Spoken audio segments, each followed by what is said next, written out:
Welcome to Books Mandala's YouTube channel. In this channel, we talk about everything and anything related to books. So in today's video, I have a book that is pretty popular, and if you've clicked on this video, I can bet that you've heard about this book or even have read this book. If you've read this book, you'll enjoy the video that much more, although this is going to be a spoiler-free summary. And that book is The Love Hypothesis by Ali Hazelwood. So this was the author's debut novel, and it actually blew up in TikTok. Like every single time I open my TikTok, I see this book.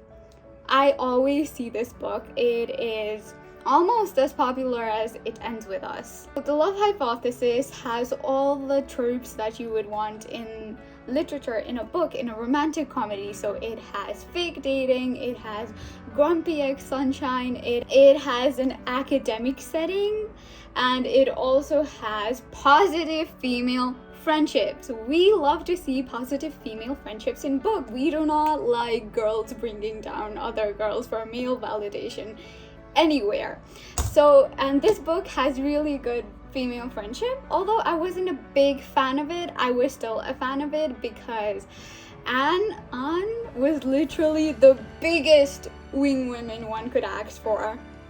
It also has low-key flirting banter. Low-key because they did not flirt that much, but in the second half of the book they started flirting. So I read this book last year because I thought I would miss out if I did not. So as soon as this book started getting all hyped up in TikTok, I read it because FOMO.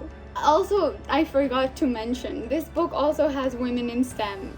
We don't see a lot of books that have women in academia, women in science, especially in romantic comedy. It is always women in literature and women in videography or stuff like that. And I'm not saying it's bad, but women in STEM is very unique and it is recently being more popular. The Kiss Quotient is also one of those books that has women in STEM, and I love to see that.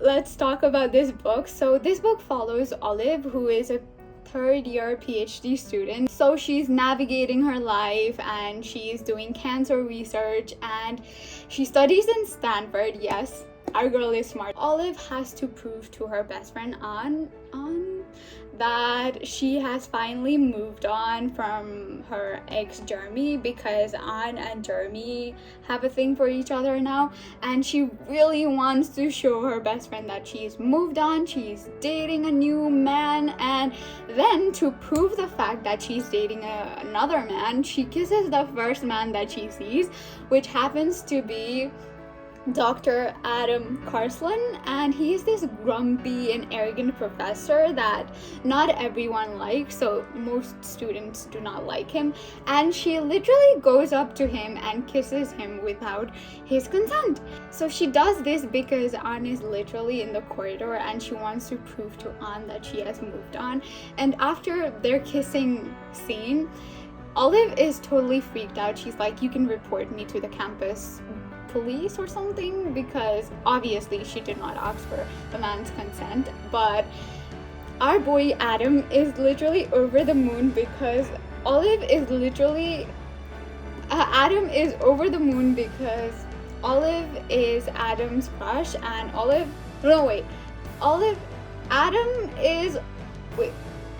is Adam's crush, and Adam has had a crush on Olive ever since like 2-3 years. And he is like, outside he is like, "Oh my god, what?" But inside he's like dancing and all.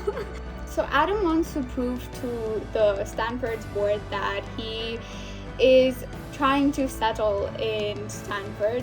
So to prove to the board that he is thinking about committing to Stanford, they decide to fake date, and it is a mutually beneficial situation. Because for Olive, she wants to prove to Anne that she has completely moved on, and for Adam, he wants to prove to the committee that he has a girlfriend and he plans on staying at Stanford.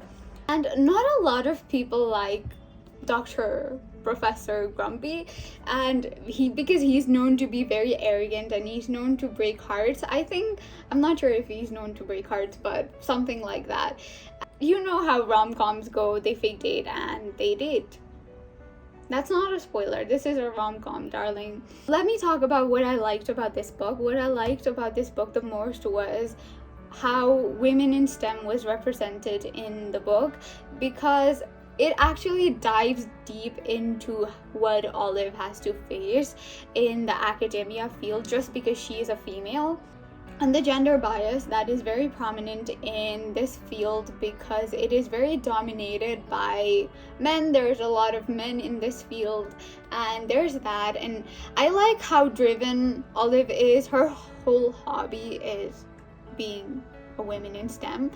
In a way, that is nice, but I wanted to see her personality outside from being an academic student. But I liked how driven she is in her projects, in her experiments, in her lab research work. She's very driven and very motivated. And the pumpkin spice latte dates. So Olive is a huge fan of pumpkin spice latte, and Adam is not a fan of pumpkin spice latte because he thinks it's very sweet, and I agree with him. And they go to date, and Adam buys Olive coffee, and they go on coffee dates, and that was really fun to read as well. Let's talk about what I did not like about this book. So what I did not like about this book was the writing style. It felt like a fan fiction because it is a fan fiction. I also wasn't a big fan of how repeatedly Adam's abs was mentioned in the book. Like every single chapter had a full-on description of how hot of a man Adam is, and I wasn't a big fan of that.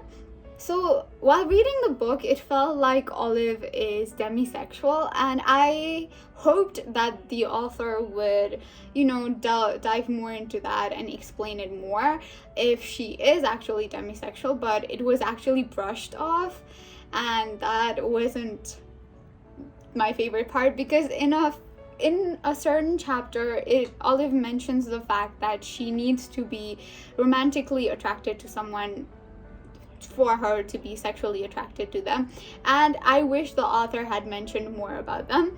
And also, I know I will get a lot of hate for this, but I wasn't a big fan of chapter 16.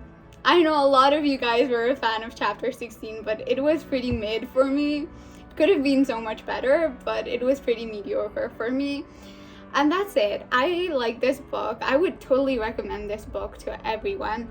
Just go into this expecting more romance. I went to it expecting a lot of science stuff. I love biology, and I had expected more biology stuff, which I did not get, but the amount of biology stuff and science stuff I did get was pretty enthralling because haven't read a lot of books that have academia setting, so that was cool. So definitely read this book. It is so worth it, and the banter between these two are so amazing. Lastly, I do want to say that I love the forced proximity trope. It is really good, and how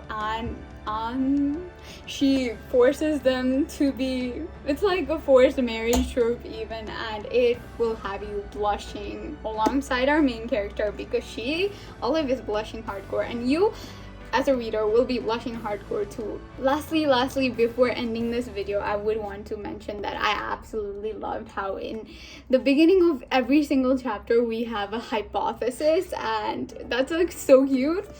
Read this book.